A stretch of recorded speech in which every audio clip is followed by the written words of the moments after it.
I think the question that we all can ask ourselves at any point to improve our business is, what can I do to help my client win? Agent Power Huddle is a daily jumpstart. Hey, did I get your attention? We're doing something special for the next month. We're going to focus on now business. Like, how do you generate income today, right now?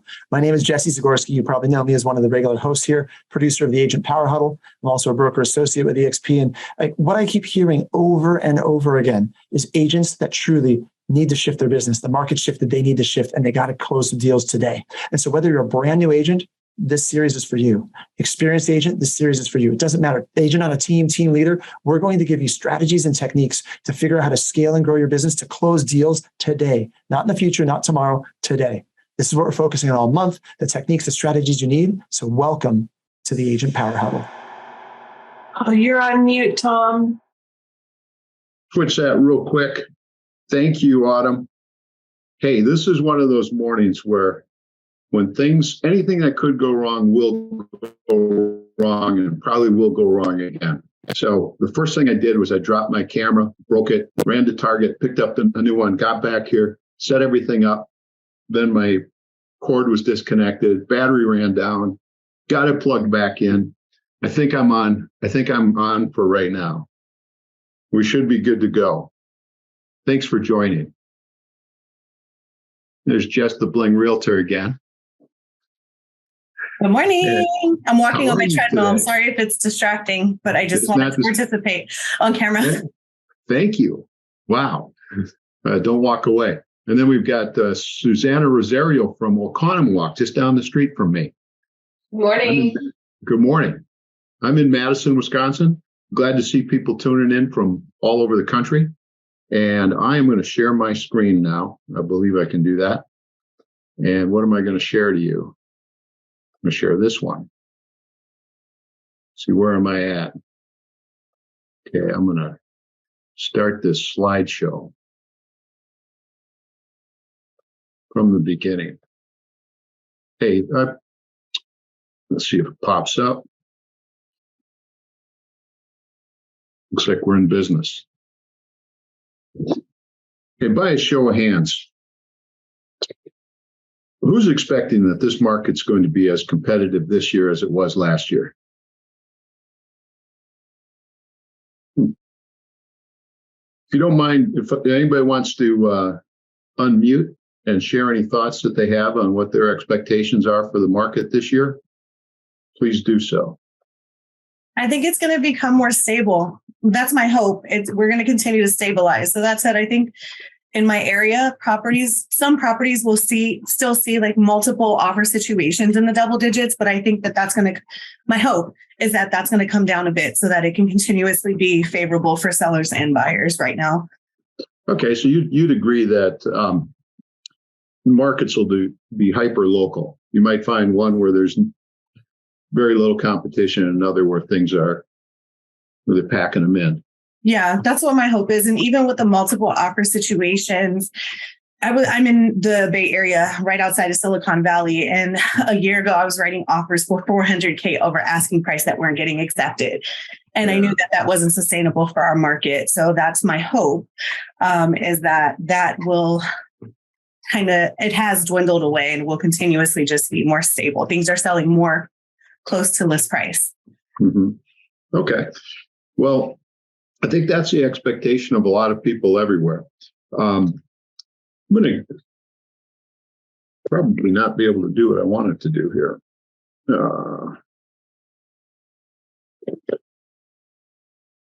There we go.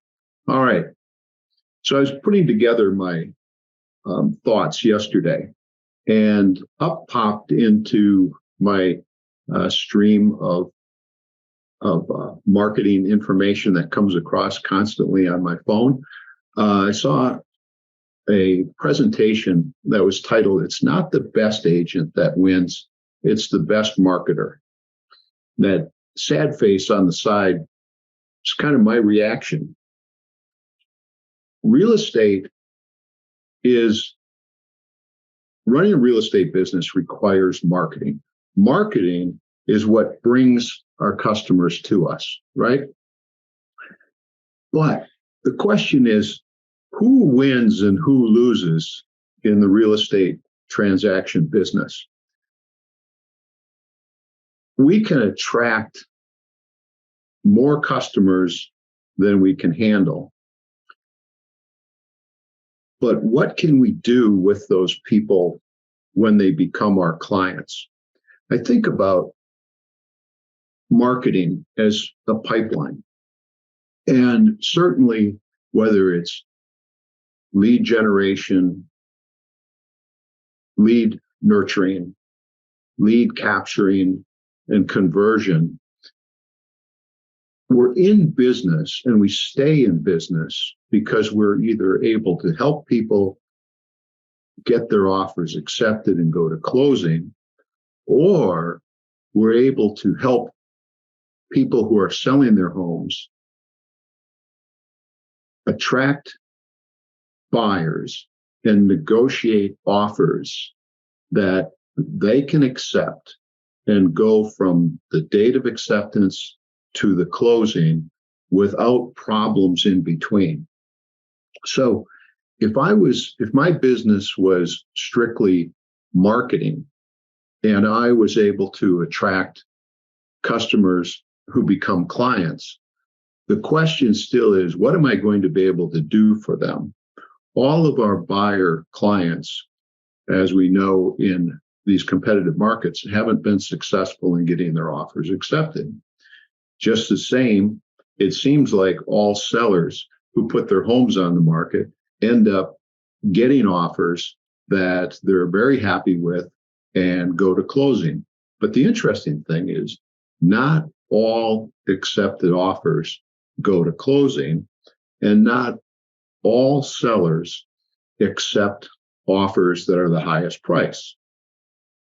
But there are home sellers who do accept the highest price offer and then find out that they don't get to closing on those terms.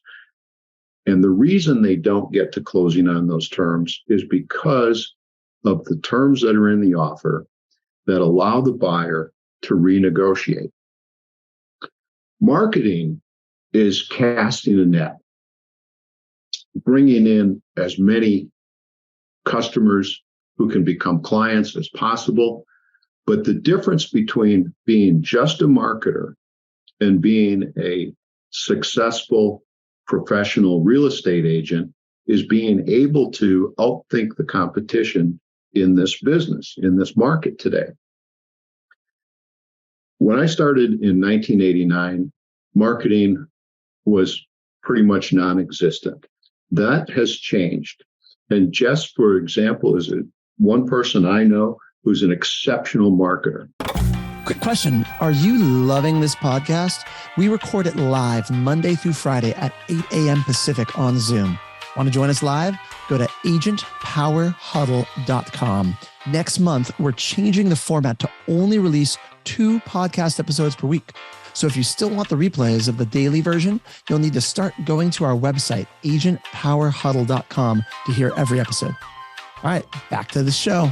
When I started, one of the things that I found that I really enjoyed doing was helping other agents get their business started. So since the early 90s, in addition to selling real estate, I've been helping agents in areas that I'm accomplished in. I am not an accomplished marketer by any means, but one of the advantages that I think an agent can have is that ability to work with contracts and to structure terms of offers to purchase that, 1, on the buyer side can get accepted, and 2, on the seller side can help protect the seller from getting caught in the traps that result in renegotiation. So today, I really want to focus on this conversation from the perspective of working with home sellers.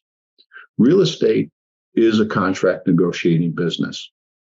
I think the question that we all can ask ourselves at any point to improve our business is, what can I do to help my client win? Going back to that second slide where it said, it's not the best agent that wins, it's the best marketer.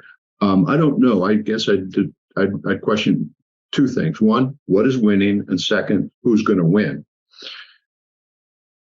You're here today because you want to find a way or find some ways to improve your skills to give your home selling clients an advantage in negotiation and give them the opportunity to stay in the position to control the conversation. And, I know it was easy when the market was crazy, and the market will still be crazy in some situations.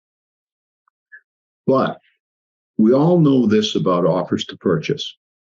Offers to purchase are loaded with contingencies, and that's just the standard offer. That's just the one that the state gives us or our association gives us to use. That doesn't include the addenda that come from other companies that are loaded with buyer favorable contingencies. And I'll show you some of those that I've picked up off of the internet from around the country. A contingency more or less says, well, in a transaction, seller, you promised to sell your house to me. Well, I don't promise you anything until I go through my due diligence period. And that due diligence period of checking this, that, and the other thing are all exit opportunities for a buyer. I think I like to look at it just like this image shows. They're exit doors. Some of those doors are closed and locked, and some of those doors are unlocked and open. And at any time, and we'll show you this in some of the contingencies, at any time a buyer can decide to go a different direction. And if a buyer can decide to walk away, a buyer has all the leverage that they need to renegotiate the contract on all points. Think about this. We've all been in the position as a listing agent. We get multiple offers. Owners want to know, hey, what's the offer? How many offers did we get? You tell me if this is the same for you. If I give the offer to a seller, and I just recently did, here's the first offer, it came in, we'll review it together later, but here's the offer. I talk to the seller, and they say, hey, this is a great offer. They looked at three things. They looked at the price, they looked at the closing date, and they looked at the earnest money, right? I see a head nodding. Is it Katrina? You can relate to that? They look at those three things. And the last time this happened, the client literally said, how do I sign this? Right? And so, well, let's take a look at the rest of it, because there's 27 additional pages. And I understand that's not even the most, but all the rest of the pages are problems that the seller needs to pay attention to. So each of the next slides that I'm going to show you are actual offers to purchase contingencies that I've taken from different states, just grabbed them off of the internet. And I could go through anybody's offer in any state, and I could go through that with you, and I'll highlight the things that I think should be or probably are negotiable and should be given attention. For example, bad inspection clauses, high risk appraisal contingencies, flawed wording. This one, even if it's been drafted by an attorney, we often can find the flaw in this wording. And actually, if it's been drafted by an attorney for the advantage of the buyer, it's probably not flawed at all. It's probably well thought out. Ridiculous contingencies are another one. And I'll show you one of each of these, I believe. Okay. This is an actual offer that cost a buyer in a situation of multiple offers. This contingency, once the seller looked at it, realized that this is not a contingency that they want to have in the contract. So if it's a contingency they don't want in the contract, renegotiating this offer or any other offer is an opportunity. If this contingency is not in this offer, it's possible that this offer gets accepted. I believe this. Most offers to purchase that are written are rejected. And by rejected, I mean, if it's not accepted, it's rejected, right? And most offers are not rejected because of the price. They're rejected because of conditions in the offer that make it unacceptable. And when an agent can find these things and point them out to the seller, they've protected that seller from a headache, heartache, or some other sort of misery that might happen between today and the date of closing. Let's look at this appraisal contingency alternative. And I'll read through it rather quick. It says that the offer is contingent on the buyer or the buyer's lending having the property appraised, okay? And after the date of the offer, indicating an appraised value of the property not less than the agreed upon purchase price, okay?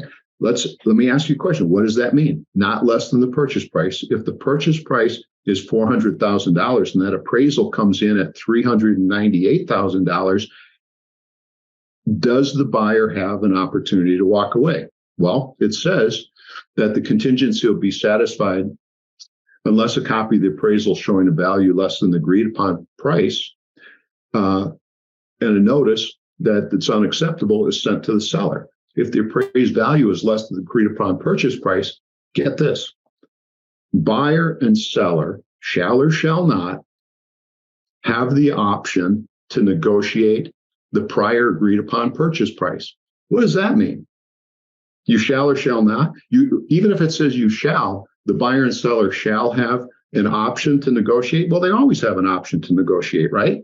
So what does that mean? It means nothing. It does not say that the buyer will give the seller an amendment to change the purchase price to the appraised value. It doesn't lock the buyer into doing anything.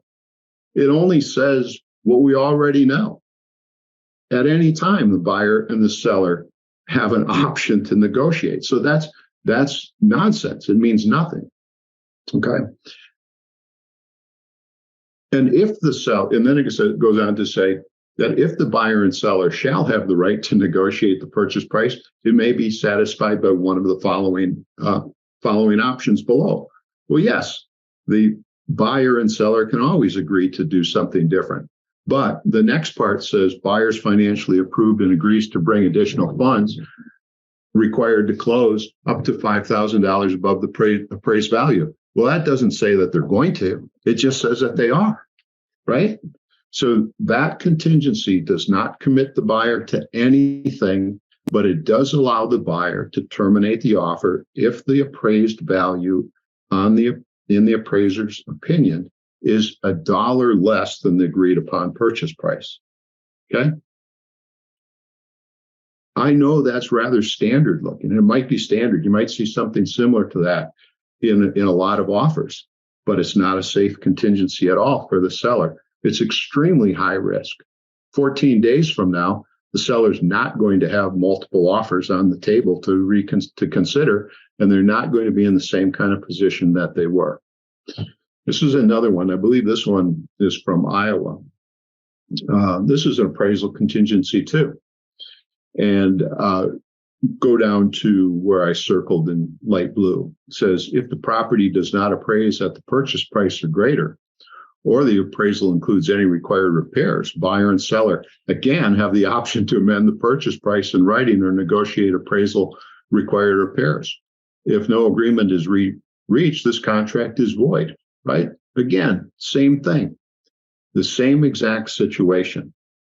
A seller who agrees to this is agreeing to allow the buyer to come back and renegotiate if the purchase price is as little as $1 less than the agreed upon purchase price. And I know people go, well, they're not going to walk away if it's just like a couple $100.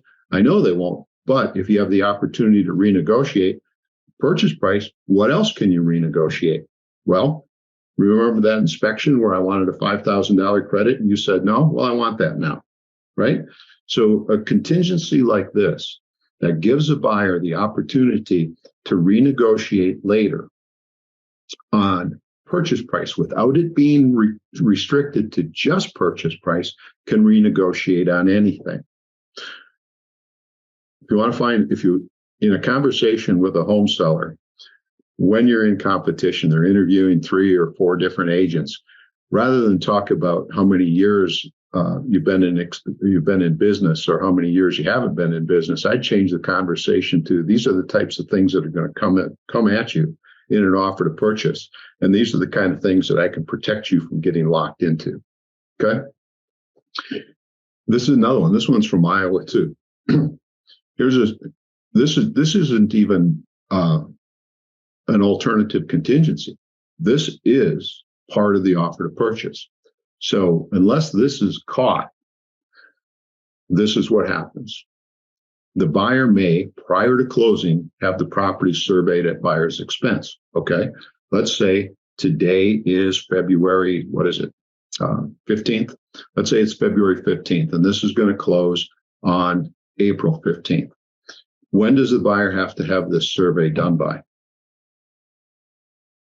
Doesn't say, other than prior to closing.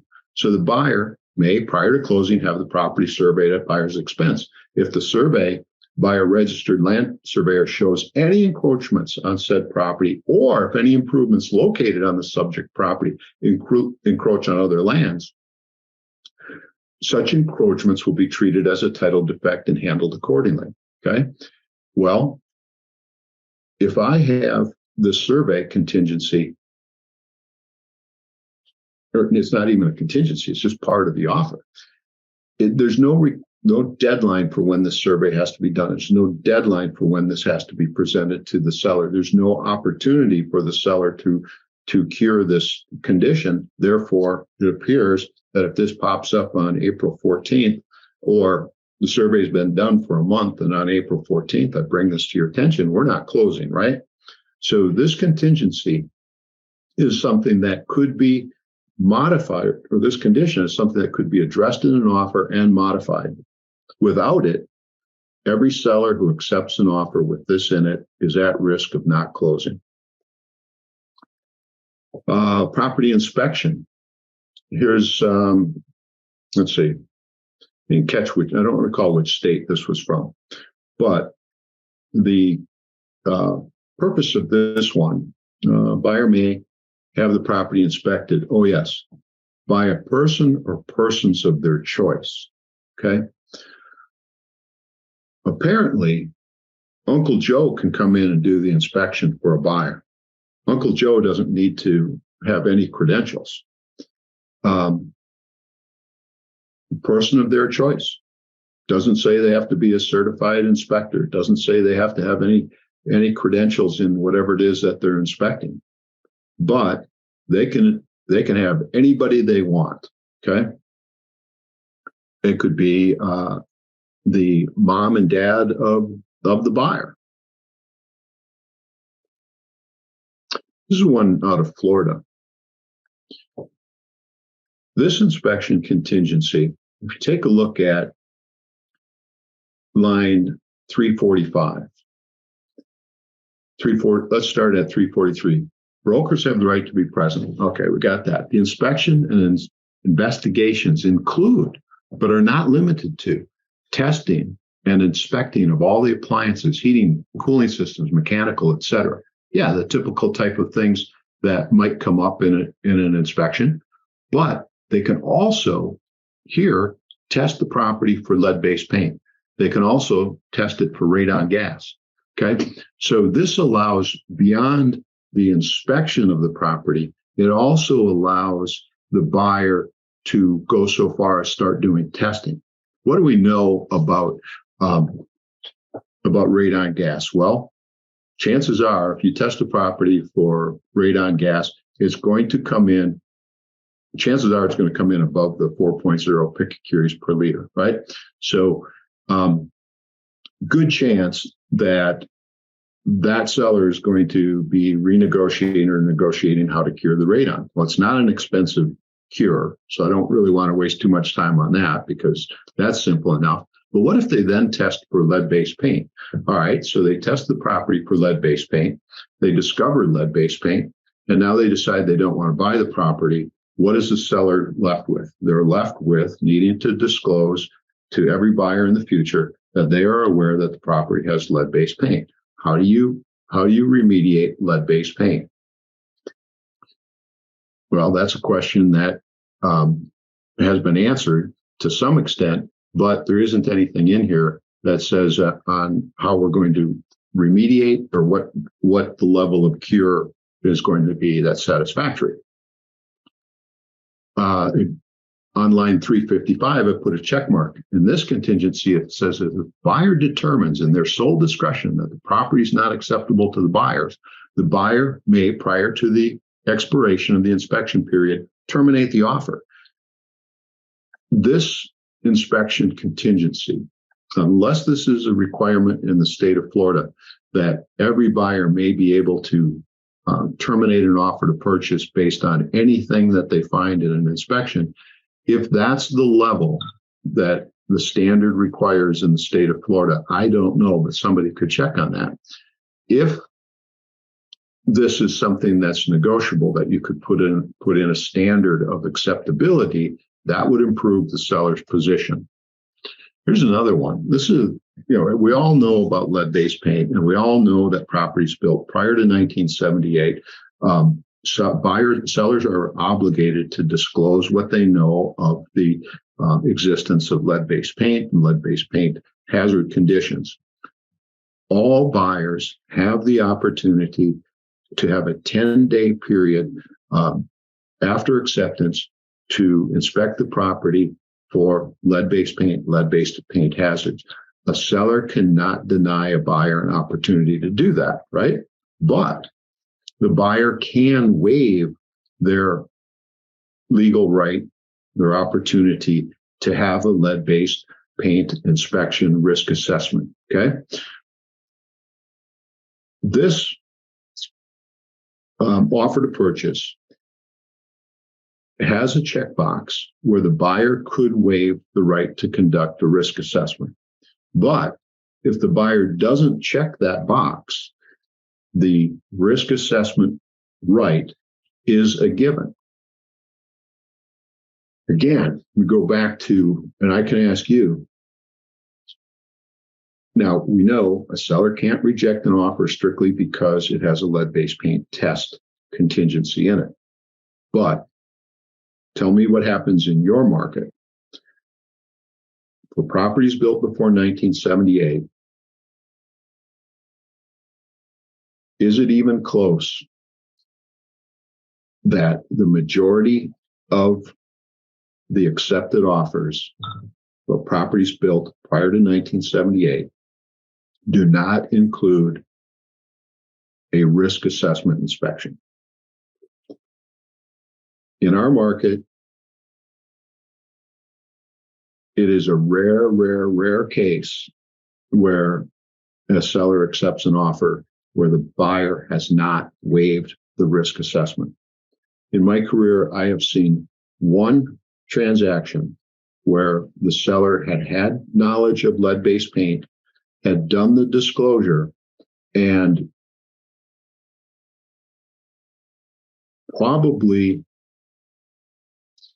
of the 20-some showings, most of those people who didn't pursue the property didn't pursue it because they were aware that there had been lead-based paint discovered on the property. The one person who did pursue it, did purchase it, we ran into trouble with the lender, where the lender didn't know how to handle it because that lead-based paint disclosure obligation stays with the property for the life of the property. Okay? So a seller whose listing agent catches that the buyer has not waived this contingency could easily walk into locking into an accepted offer and have the results of a lead-based paint test being done on their property when they might have had an option to accept an offer from somebody else who had waived. Okay, a simple thing to be able to catch, but because it's one of those, if you don't check the box, it's automatically included, something that does get missed. To wrap up, I just want to close with the idea again that real estate is a negotiating business. yes, marketing is important. I would not deny that. Marketing will bring buyer and seller client opportunities to you, but mastering the contract is one way that you can give yourself a strategic advantage to put yourself in a better position to earn the trust of sellers and to earn the trust of prospective buyers. When you master your offer to purchase, you put yourself and your client at an advantage, and you control the conversation of the negotiations. Okay. It's also, I've seen this with agents who get started and they don't understand the contract enough. Therefore, they have less confidence. And if you have less confidence in your ability and in your competence, you're less likely to expose yourself to the possibility of obtaining a client. This is one of the ways a newer agent can learn and gain the competence to have the confidence to go out and present themselves and do business. If you have some interest in talking to me, my contact information is available. Tom Meyer, eXp Realty, Madison, Wisconsin. I'd be happy to look at your offers to purchase with you and any of your addenda contingencies and help you spot the kind of things that could put you at a strategic advantage in negotiation and give you an opportunity to take something to a home seller and show them how valuable you can be in the real estate transaction. I thank everybody for showing up today. Learning is one of those things that we can do in a weekend to improve our opportunities, our ability to do business today, not tomorrow, but to do business right now, this year, and earn more money and earn the confidence of our clients. Thanks for tuning in. If you'd like to stick around and chat with me, I'll hang in here for a little bit until Autumn shuts us off. Okay? Thank you. Thank you. It was great. Thank you. I appreciate hearing that. If you'd like more information or to get connected to the Agent Power Huddle, join our free Facebook group. This call was designed for the agents in our eXp organization, but open to any agent from any brokerage. If you're a guest and you're interested in learning more about eXp or our specific resources within the Agent Collective, reach out to the person who invited you to this call to get more info. Produced by the Agent Collective Media Network.